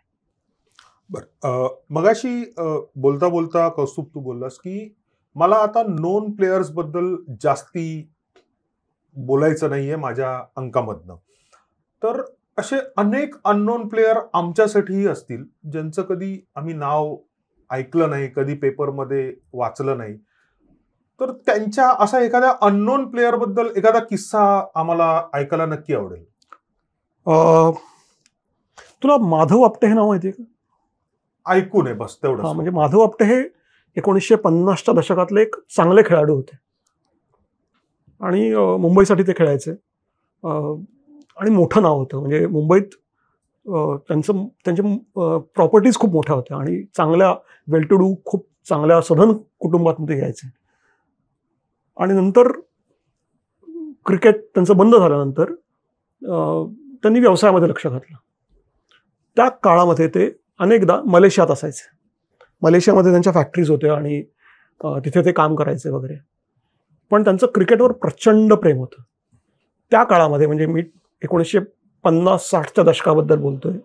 त्या काळामध्ये असं सांगतात की ते मलेशियातनं दर शुक्रवारी फोन करायचे, मुंबईत काय परिस्थिती आहे, पाऊस आहे का हे चेक करायचे आणि पाऊस नसेल तर ते शनिवारी सकाळी मुंबईत यायचे, विकेंडला शनिवार रविवार ते इथे कांगा लीगच्या मॅचेस खेळायचे आणि परत जायचे.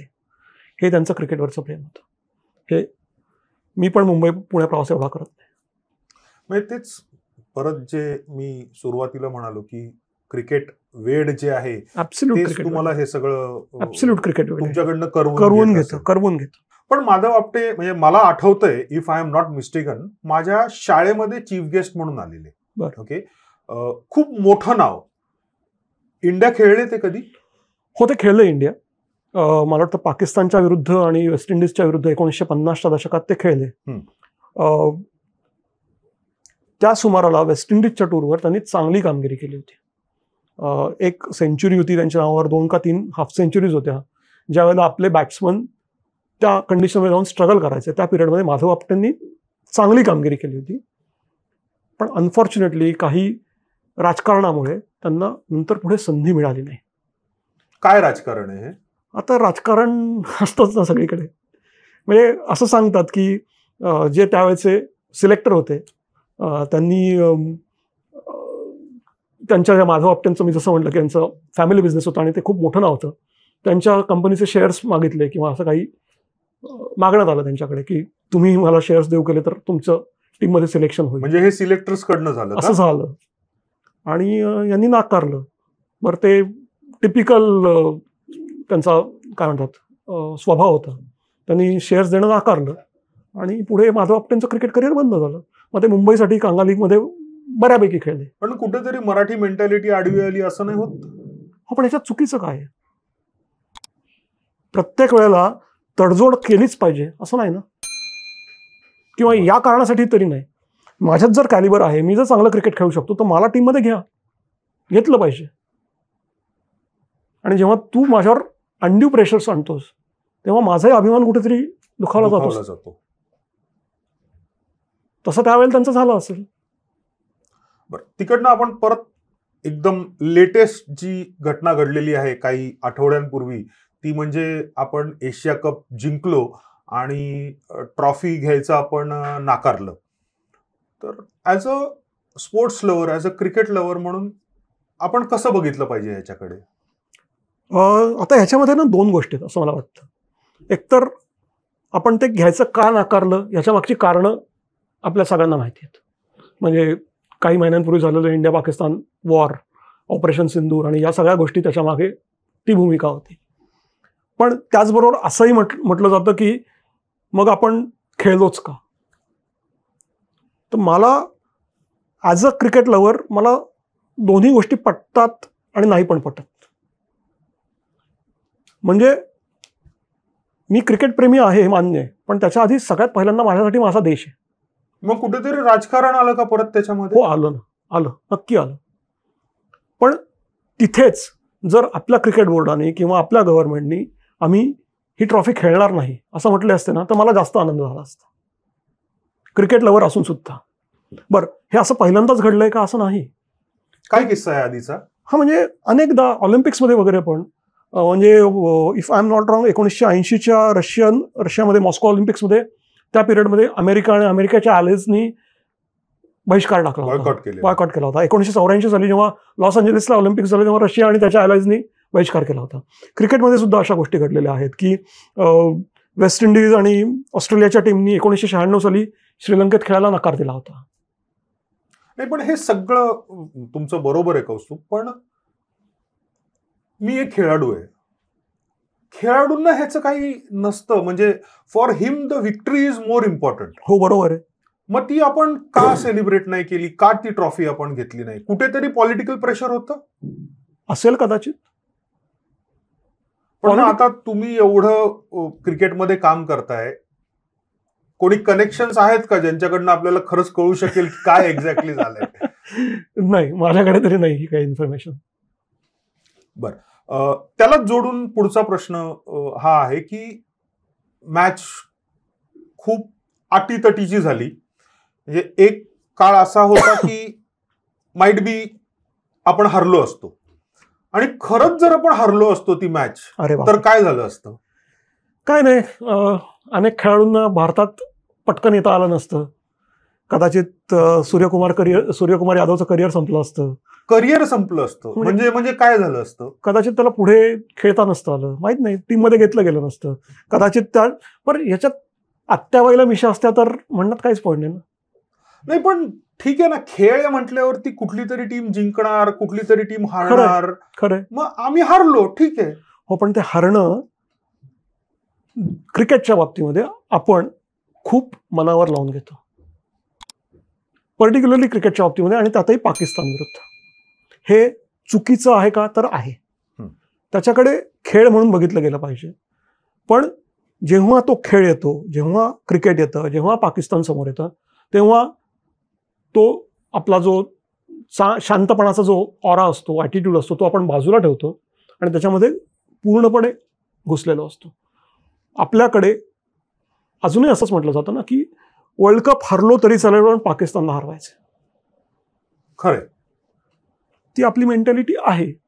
आपण कितीही आव आणला तरी इंग्लंड किंवा ऑस्ट्रेलियाच्या क्रिकेटपटूंसारखे प्रोफेशनल क्रिकेटपटू या बाबतीत होऊ शकत नाही. ही फॅक्ट आहे. आम्हाला काही झालं तरी क्रिकेटच्या मैदानावर पाकिस्तानला हरवायचं आहे.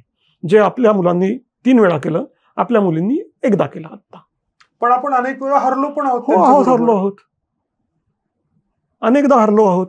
म्हणजे जावेद मियांनी चेतन शर्माला मारलेली 6, त्याला आता 40 वर्ष होतील. हो, पण त्याची आठवण आपण अजूनही काढतो.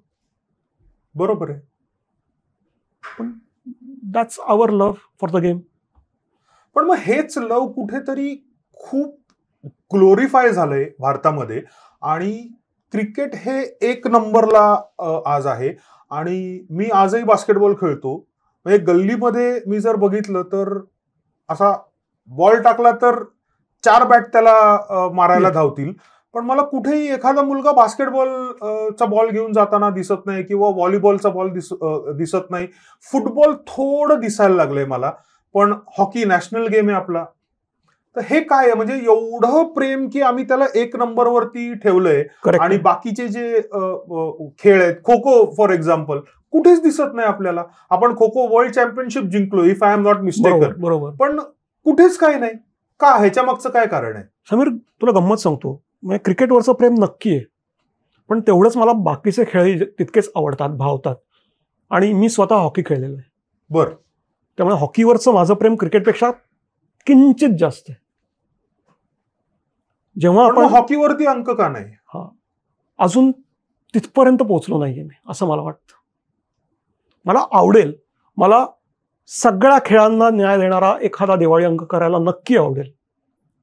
माझी काय मदत हवी असेल सांग, आपण नक्की करूया. डन, आपण हे नक्की करू. मला खरंच आवडेल ज्याच्यामध्ये फक्त क्रिकेट नसेल, ज्याच्यामध्ये सगळ्या खेळांबद्दल आपण तेवढ्याच पोटतिडकीने बोलू. मग त्याच्यामध्ये हॉकी आलं, त्याच्यामध्ये जिम्नॅस्टिक्सही आलं, त्याच्यामध्ये फुटबॉलही आलं, त्याच्यामध्ये बॅडमिंटनही आलं, बास्केटबॉल आलं. प्रत्येक खेळाबद्दल आपल्याला बोलता येईल. मला हे करायला 100% आवडेल. पण आत्ता या मोमेंटला खरंच ते शक्य नाहीये, कमर्शियली पॉसिबल नाहीये. सो नक्कीच आपण आशा करूया की पुढच्या वर्षी, त्याच्या पुढच्या वर्षी, माइट बी त्याच्या पुढच्या वर्षी कौस्तुभ चाटे यांच्याकडनं असा एक दिवाळी अंक येईल जो फक्त क्रिकेटला न्याय देणार नाही तर सगळ्या खेळांना न्याय दिला जाईल. आणि तुमच्या माहितीसाठी सांगतो की मराठी मूडचा एक स्पेशल सेक्शन आहे जिथे आपण फक्त खेळ आणि खेळ रिलेटेड कॉन्टेंट देत असतो. तर मराठी मूडला नक्की सबस्क्राईब करा. आणि हा जो खेळ रिलेटेड कॉन्टेंट आहे, फक्त क्रिकेट नाही तर इतर खेळही, याला नक्की सबस्क्राईब करा आणि आनंद लुटा त्याचा. क्रिकेट म्हटलं की सेलिब्रिटी आलेच आले. मग ते बॉलिवूडचे सेलिब्रिटीज असू देत किंवा आपल्या मराठी फिल्म इंडस्ट्रीमधले सेलिब्रिटीज असू देत. म्हणजे if I am not mistaken, मला आठवतंय की ऍक्टर्स वर्सेस अजून कोणाची तरी कॉम्पिटिशन्स पण झालेले आहेत. तर याच्यामध्ये मी अतुल परचुरेंचं नाव प्रकर्षाने दरवर्षी बघतोय. तर जशी तू मगाशी म्हणालास की तुझी टीम तुझ्या मागे उभी आहे, तर was Atul Parchure a part of your team? Unfortunately we have lost him a few days ago. So ते कसे संबंध होते आणि त्यांचा संबंध कसा आला? अतुल परचुरे ना हा माझा खूप जवळचा मित्र होता. आणि परत एकदा, याच्या आधीपासूनच नाही, परत एकदा क्रिक कथामुळे झालेली आमची दोस्ती. बर अतुल परचुरेचं क्रिकेटवर प्रचंड प्रेम. म्हणजे त्यांनी मला एक गोष्ट सांगितली होती की खरा क्रिकेट प्रेमी कसा असतो आम्हाला ऐकायला नक्की आवडेल. आणि कसा नसतो हे पण आम्हाला सांगा. कसा असतो या व्याख्येमध्ये, माहिती ही अतुलची व्याख्या आहे, ती मी सांगतो तुला. की खऱ्या क्रिकेट प्रेमीसाठी या लेवलला भारत विरुद्ध पाकिस्तान मॅच असते. बर. मग या लेवलला, वरच्या लेवलला मुंबई विरुद्ध महाराष्ट्र असते. आणि त्याच्या वरच्या लेवलला Shivaji park versus Dadar union असते. हे काय आहे? म्हणजे आम्हाला तर हे माहितीच नाहीये. म्हणजे इंडिया पाकिस्तान आपण बघतो, ही रायव्हलरी आपल्याला माहिती आहे. त्याच्या वरची रायव्हलरी मुंबई विरुद्ध महाराष्ट्र, जी अनेक वर्षांपासून चालत आलेली. 2 रणजी टीम्स, 2 फर्स्ट क्लास टीम्सची रायव्हलरी. आणि शिवाजी पार्क, दादर ही तर महाराष्ट्रातल्या क्रिकेटची काय म्हणतात, खाणच म्हणता येईल. शिवाजी पार्क आणि दादर युनियन ही मुंबईतली 2 मोठे क्लब्स आहे. त्यामुळे त्यांची रायव्हलरी ही पण खूप वर्षांपासून चालत आलेली आहे. त्यामुळे अतुलसाठी असं होतं की जर समजा इंडिया पाकिस्तान मॅच सुरू असेल किंवा त्याच दिवशी मुंबई विरुद्ध महाराष्ट्र मॅच सुरू असेल आणि त्याच दिवशी जर दादर युनियन विरुद्ध शिवाजी पार्क ही मॅच सुरू असेल तर माझं सगळं लक्ष त्या मॅचकडे असेल, दादर युनियन विरुद्ध शिवाजी पार्क. म्हणजे माझ्यासाठी भारत पाकिस्तान मॅच सुद्धा कदाचित म्हणजे क्लब लेवलची मॅच का आपण, क्लब लेवलची मॅच. पण तिथेच खरे प्लेयर घडले जातात. करेक्ट आहे, पण आपल्याला दिसताना ती भारत विरुद्ध पाकिस्तान जास्त दिसते. सो ही अतुलचं हे क्रिकेट प्रेम होतं आणि माझी आणि अतुलची मैत्री ही कथामुळे झालेली. पहिल्या वर्षी मी कुणाकुणाशी बोलता येईल हा जेव्हा प्रयत्न करत होतो तेव्हा अतुल परचुरे माझ्या कॉन्टॅक्टमध्ये आला आणि त्यावेळेला मी पहिल्यांदा त्याशी फोनवर बोललो, मग अनेकदा भेटलो आणि मग अतुलचं क्रिकेट प्रेम मी बघितलं. अमेझिंग. आणि तो माणूस म्हणून जे काय होता ना, अतुल परचुरे आणि दुसरं नाव जे मगाशी आपण घेतलं द्वारकानाथ संजगिरी, या दोघांनीही मला क्रिक कथाला डे 1 पासून सपोर्ट केला. आणि दोघांचंही असं असायचं, चल काय करायचंय मी आहे. अनफॉर्च्युनेटली 3-4 महिन्याच्या अंतराने दोघं सोडून गेले आणि मला खरंच त्याचा त्रास होतो. म्हणजे अतुलवरती मी एक लेख लिहिला आहे या अंकामध्ये, संजगिरींवर पण मला लिहायचा होता, पण संजगिरी सरांवरचा लेख त्यांच्याच एका जवळच्या मित्रांनी म्हणजे विजय लोकापल्ली, त्यांचं नाव ऐकलं असेल तू, हे खूप मोठे जर्नलिस्ट आहेत, क्रिकेट जर्नलिस्ट आहेत, त्यांनी संजगिरी सरांवर एक आर्टिकल लिहिलं आहे. सो या वर्षीच्या अंकामध्ये संजगिरींना आणि अतुलला दोघांनाही आमच्याकडनं एक छोटीशी आदरांजली वाहण्याचा प्रयत्न केलाय. हे दोघेही माझ्यासाठी क्रिक कथाचे पिलर्स होते एका अर्थाने. त्रास होतो मला अतुलचा संजगिरी गेल्याचा, अजूनही वाईट वाटतं, त्रास होतो, पण the show must go on. The show must go on. पण हे मराठी आहे, कधी एकेकाळी इंग्लिश मराठी असं दोन्ही होतं. कुठेतरी असं वाटत नाही का कौस्तुभ की एक एक्सक्लुझिव्हली मराठी असावं आणि एक एक्सक्लुझिव्हली इंग्लिश असावं? कारण कितीही नाही म्हटलं तरी मराठी पुस्तक ह्याचा ऑडियन्स हा लिमिटेड आहे आणि तेच जर आपण इंग्लिशमध्ये गेलो तर त्याचा ऑडियन्स खूप मोठा आहे. तर असं काही डोक्यात आहे का? खरं म्हणजे आहे. म्हणजे मला झाली आता 4-5 वर्ष झाली, माझे बेंगलोरचे मित्र आहेत, दिल्लीचे मित्र आहेत, हे अजूनही फोन करून सांगतात इंग्लिशमध्ये लिही, इंग्लिशमध्ये कर, आम्हाला वाचता येईल. जे करायचं डोक्यात आहे, पण मगाशी आपण जे म्हणालो परत कमर्शियल रिझन्स त्याच्यामध्ये येतात. आत्ता यावर्षी आम्हाला थोड्याशा जाहिराती मिळायला लागलेल्या आहेत. सो मी परत या माध्यमातून सगळ्यांना आवाहन करतो की प्लीज आमच्यासाठी मागे उभे राहा, आम्हाला आवडेल. आम्ही क्रिकेटवर काहीतरी चांगलं क्वालिटी कंटेंट करायचा प्रयत्न करतो आहोत आणि हा अंक जवळजवळ 30पेक्षा जास्त देशांमध्ये, महाराष्ट्राच्या बाहेर जवळजवळ 25पेक्षा जास्त शहरांमध्ये पोहोचवण्याचा आमचा जेन्युइन प्रयत्न असतो, जो करण्यात आम्ही सक्सेसफुल झालेलो आहोत. सो मला आवडेल क्रिक कथा पुढच्या वर्षी, त्याच्या पुढच्या वर्षी कधीतरी मराठी आणि इंग्लिश अशा दोन्ही भाषांमध्ये आलेला. नक्कीच. तुमच्या या होऊ घातलेल्या नवीन अंकासाठी आमच्या शुभेच्छा. हा दिवाळी अंक मॅक्सिमम लोकांपर्यंत पोचावा याच्यासाठी शुभेच्छा. थँक्यू. हा अंक मिळेल कुठे? ओके, सो हा अंक महाराष्ट्रातल्या प्रमुख शहरांमध्ये असलेल्या बुक स्टोर्समध्ये अवेलेबल आहे. त्याचबरोबर प्रत्येक गावात आपला पेपर, म्हणजे आपला वर्तमानपत्र विक्रेता जो असतो ना, त्याच्यापर्यंत हा अंक पोहोचण्याची व्यवस्था झालेली आहे. तुम्ही तुमच्या वर्तमानपत्र विक्रेत्याकडे हा अंक जर विचारलात तर तो तुम्हाला नक्की आणून देऊ शकेल.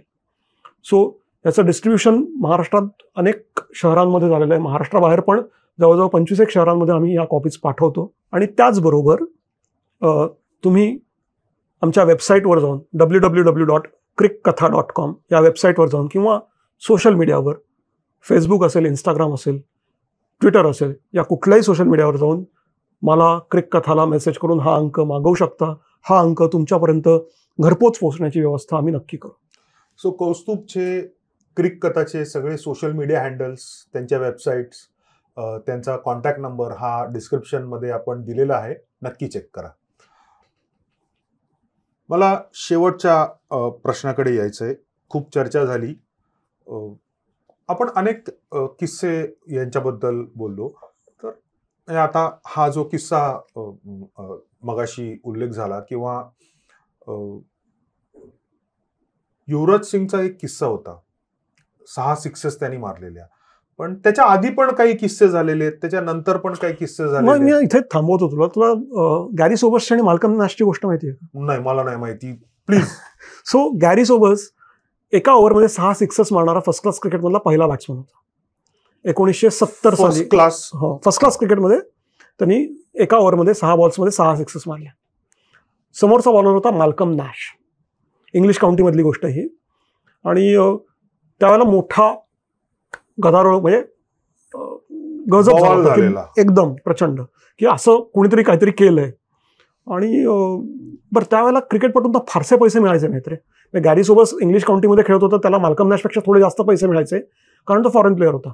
पण माल्कम नॅश किंवा त्याच्यासारख्या अनेक खेळाडूंची उपजीविका ही क्रिकेटवरच होती.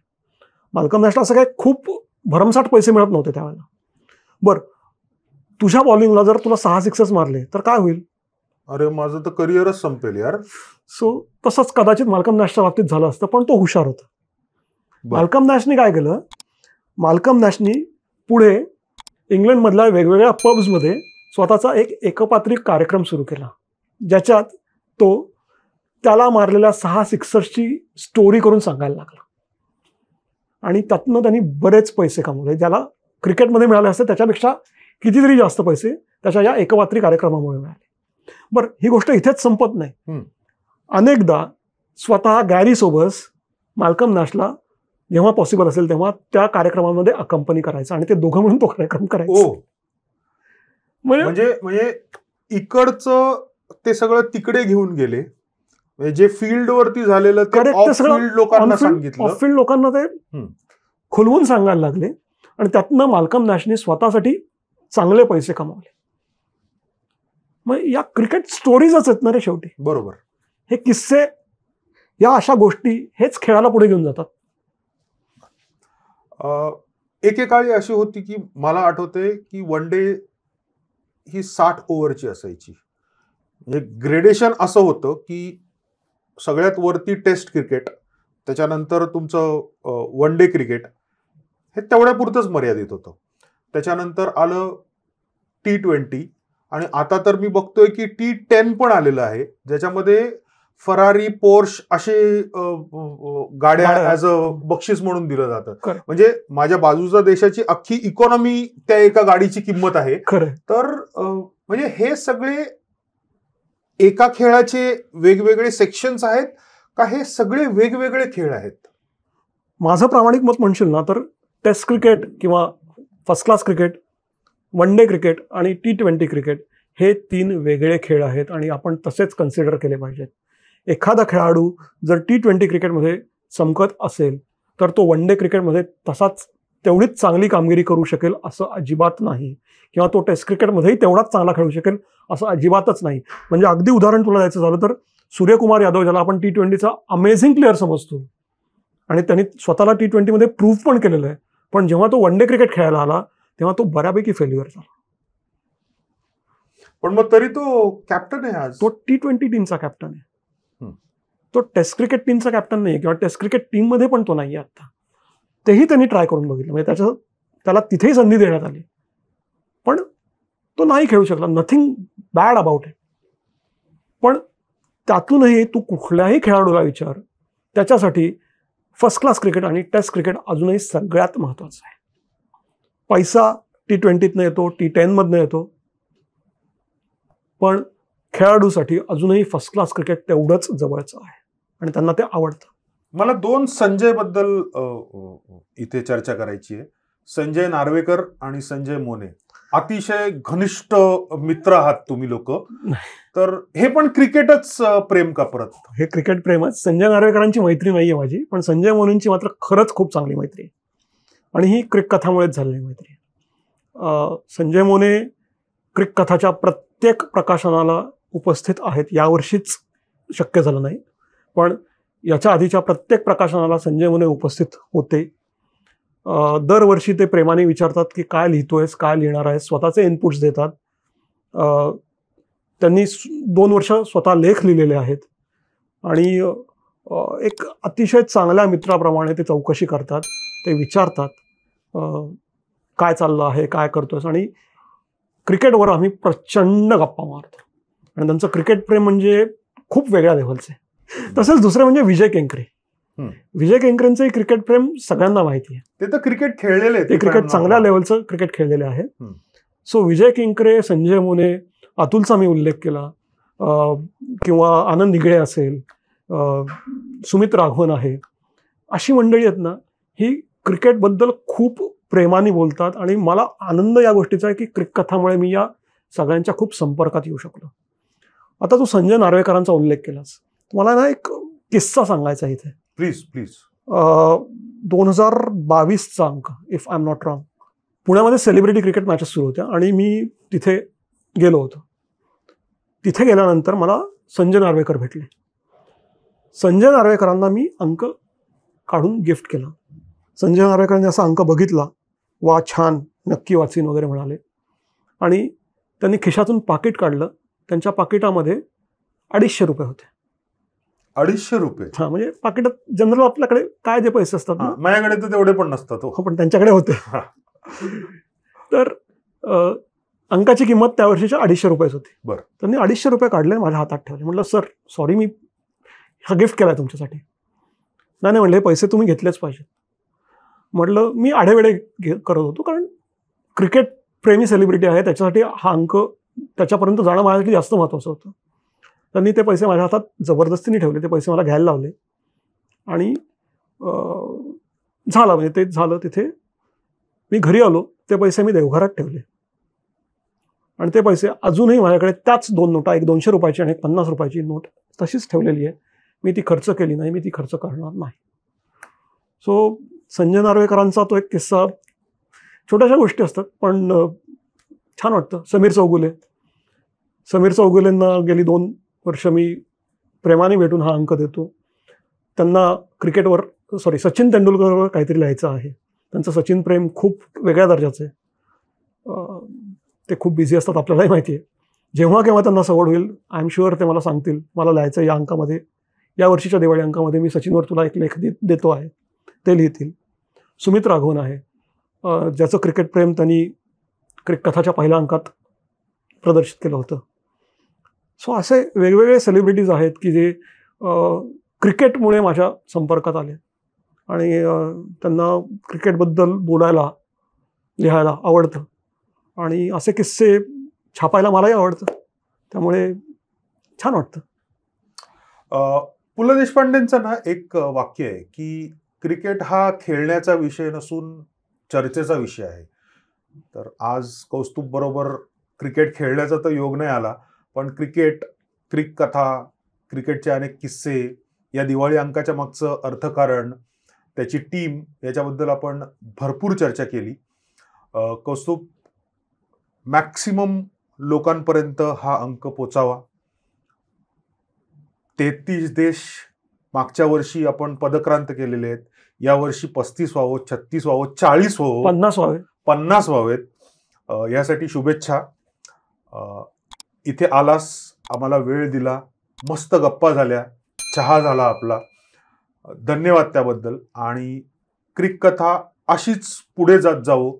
आम्हाला रोज काहीतरी नवीन ह्याच्यात बघायला मिळावं. सोशल मीडियावरती अनेक सेलिब्रिटीज बरोबर तुझे फोटो दिसावेत, हीच अपेक्षा करतो.